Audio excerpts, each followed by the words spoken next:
Welcome to Nugget Sure Journals. Once again, we find ourselves in the Arizona desert, and we're in a little wash. And I've been kind of moving real slow up this wash. I got a faint signal here. You can probably hear it.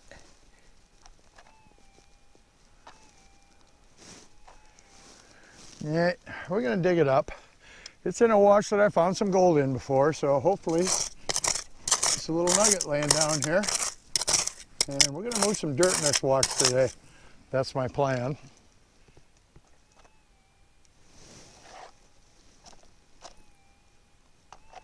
That's a pretty good target. Pretty good target.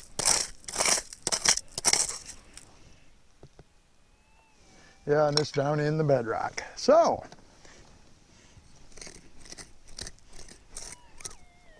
oops.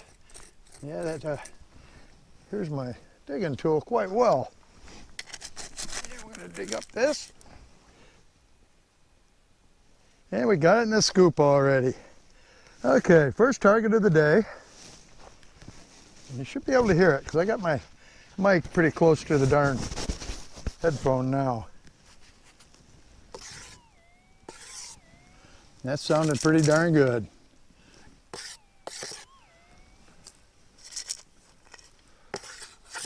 Okay, it's in my hand here. And it's back in the scoop.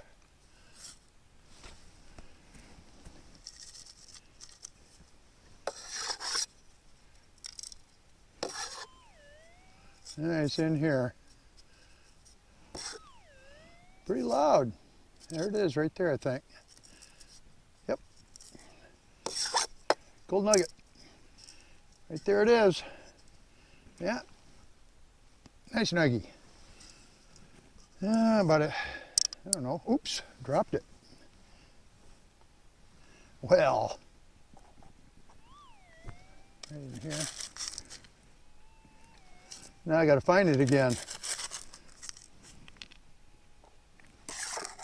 Oh, great. I got the butterfingers sometimes, but that's just the way it is. Okay, we're going to find it a second time. Same nugget, second time.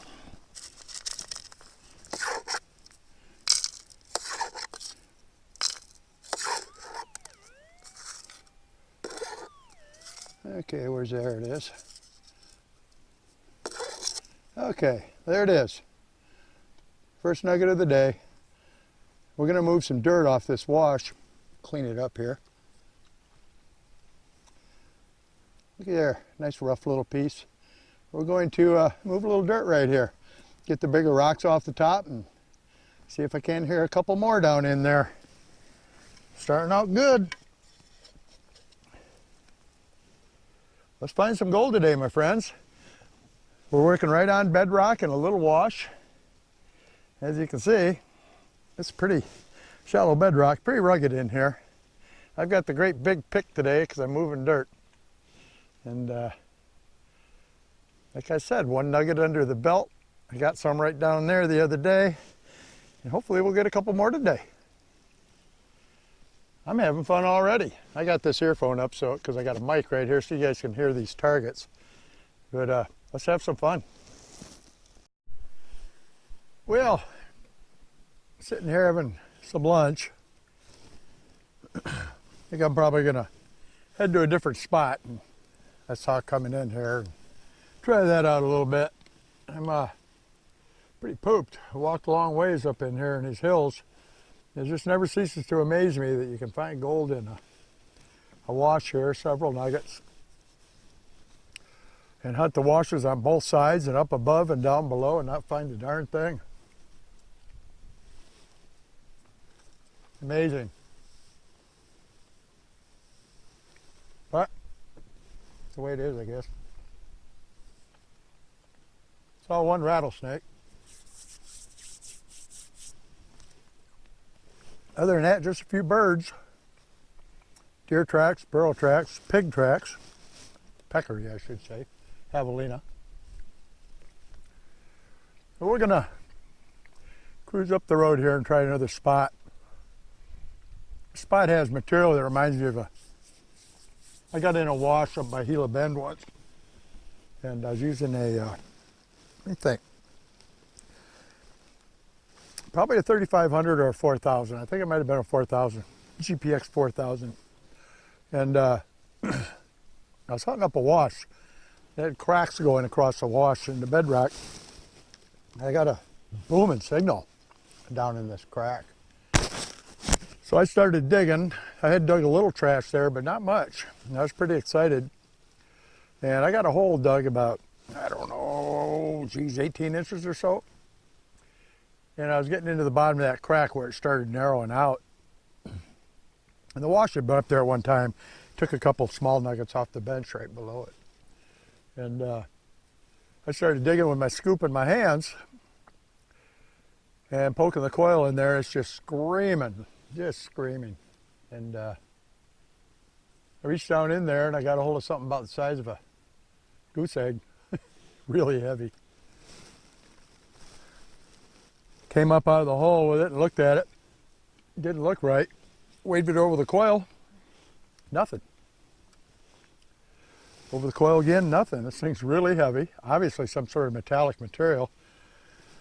So I stuck the coil back in the hole and it screamed again. I'm going, what the heck's going on here? And I dug a little more and I got a hold of another piece, about the size of a walnut. Come up out of the hole with it, went over the coil, nothing. Stuck the coil back in the hole, it's still screaming. So here I got these two heavy targets and my coil can't hear them on my GPX 4000. I'm baffled at this point. So I'm digging in the hole again and I found another piece, heavy piece about the size of a walnut, come up out of the hole with it, went over the coil and it just screamed. I looked at my hand, it's about a nugget, just right at an ounce. Stuck the coil back in the hole, screamed again. Another nugget come out of the hole, just over an ounce. Back into the hole I went, screamed again, brought out another piece, nothing over the coil again. So I got 3 pieces of heavy material with no signal and 2 nuggets. Coil back in the hole, still screaming. Brought up another one, it was about a 1/4 ounce. And I pulled 2 more out. There were, I don't know, several grams each. And a couple more of the heavy pieces that were silvery in color. And I later found out that they were galena, and you know, the crack was perfect for catching heavy materials, so the galena got caught in that crack right along with the gold. But I didn't realize at the time was that pulse induction would not hear sulfide ores, and it wasn't hearing the galena, but it would hear the gold just fine. I learned a lesson that day. If I would have walked away from that hole thinking it was just junk in there, I'd have left some nice gold. And that was a good weekend for me. I ended up that weekend, I hunted a couple washes in the area and both of them had gold in them. And I think I got 6 or 7 ounces of gold that weekend. That was a lot of fun. That was a lot of fun. And you know, you can walk in a wash like that anytime, my friends. And in this area here, where I'm hunting, we look for contact zones. And a contact zone is where 2 different types of rock minerals meet. And sometimes it's pretty obvious. You'll have a line of a reddish material right up against the gray material in a contact zone. And gold often forms in those contact zones, so we look for them. And I didn't do too well today. Well, I guess I did. 1 piece. And that was in the wash I'd already hunted. This is one little guy here. 1 little piece of gold. I'll take them though. Yeah, I'm going to drive on out this way and there's work a couple more little spots that I saw. I don't know if I'll find anything or not. Got 1 piece and explored around a little bit. I'm really surprised I didn't find any more gold up in there. Still a lot of washes to look at, and I never give up. Never give up. And I get asked a lot about what I carry with me when I'm out in the field. You know, I use a Husky style tool pouch. And this is, you can get them at Home Depot for about 20 bucks. And in that I have my crevice tool, And this is for doing streak tests, and I have a straw in it for blowing out cracks. This is an old insulator from the 40s and 50s, I think. And I got a saw, flip out saw for cutting brush when I get in it. And my scoop fits in that nice little thing. I cut a hole in the bottom. And along with that, I carry a pick with a super magnet on it. And that helps me snap up some of that iron trash without having to actually look for it in the scoop. If I'm digging and my target disappears, I just look on the magnet, and most often it's stuck right to it. And my detector, and that's about it. And I carry a backpack with the pulse induction machines because I use a bungee cord, kind of like a tether, and it helps keep the machine balanced and takes a little weight off the arms. It really helps. These machines are a lot heavier than Gold Monster and other VLFs. So we got to be strapped to them. And I figure if I'm carrying a backpack anyway, or a harness, which is supplied with the machine, I prefer a backpack. I go buy a camel pack. Yeah, let's see what we got here. Yeah, one of these. And it's got the D-rings for hooking my bungee to. But I can also carry water and a sandwich and anything else I decide I need while I'm out there. Having the extra water and stuff's pretty helpful. You never know what something might happen. You might have to sit there overnight. And it's a really good idea to have enough water to sit through the night in the desert. And we got some blankets in here and stuff like that. 'Cause it gets mighty cold at night this time of year if you're stuck or something. And I forgot my phone today, so I'm out here with no communication. It's about a 8-mile walk home if I have to walk. And whoops. But you know, 20 years ago they didn't have cell phones, so I didn't have one out here anyway. If I broke down, I walked. And I can still get around pretty good. So it'd just be a long walk home. Dave, a friend of mine, and I decided we were gonna look for a placer area over by Wickenburg. And we walked 6 miles in and 6 miles out in a day. Boy, and let me tell you what, I have never been so tired from walking. I was cramping up, and it was a horrible thing coming back out of there. And we didn't find a single piece of gold in that whole walk, but it sure was an adventure. At least I know I can walk 12 miles if I absolutely have to. I sure don't want to. So anyway, I'm going to go back to eating my sardines, and we're going to go up here and maybe hunt a little bit. And I'll get back with you. Beautiful day out here, relaxing. And I really needed that. I had a long week. I do property management as my day job, and I run an RV park. And we're full right now, early this year, so I got people calling all day long wanting spots, and I just don't have anything for them. Of course, they get upset, and there's nothing I can do. There's nothing I can do. I can't put them in my own yard. So anyway, like I said, I'm going to drive up the road here after I finish eating my sardines in Louisiana hot sauce. Yum. And I might eat an apple. And then I'm going to go up there and see about finding another piece of gold or another new spot.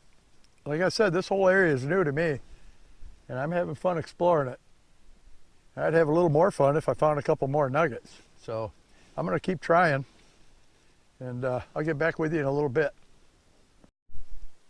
You just never know what you'll find out here in the desert, my friends. Check this out. That's a old tire. Looks like a motorcycle tire. And that cactus is probably, oh, I don't know, 15 feet tall. Easily. And that tire has been there a long time. It's a Dunlop. Look at that. Who or why or what, you know? But the cool part is when I was looking at the tire, I saw it from the road. There's tailing piles in the wash down here. So I'm going to hook my machine up and walk down in here and hunt a little bit. This is a hoot. Yep. Yeah, the things you find in the desert. Yes, sirree. All right, I'm gonna grab my detector and we're gonna hunt a little bit. Well, this is gonna be it for me. I hunted 2 more spots on the way, and no more gold. Got 1 piece today, and really had a good day though. So I don't know, you know, you can cry over spilled milk, or you can just keep hammering. And I prefer to keep hammering. I know there's more watches out here with gold in them. You just have to walk into one. This is kind of cool though. Look, this machine folds up into a backpack size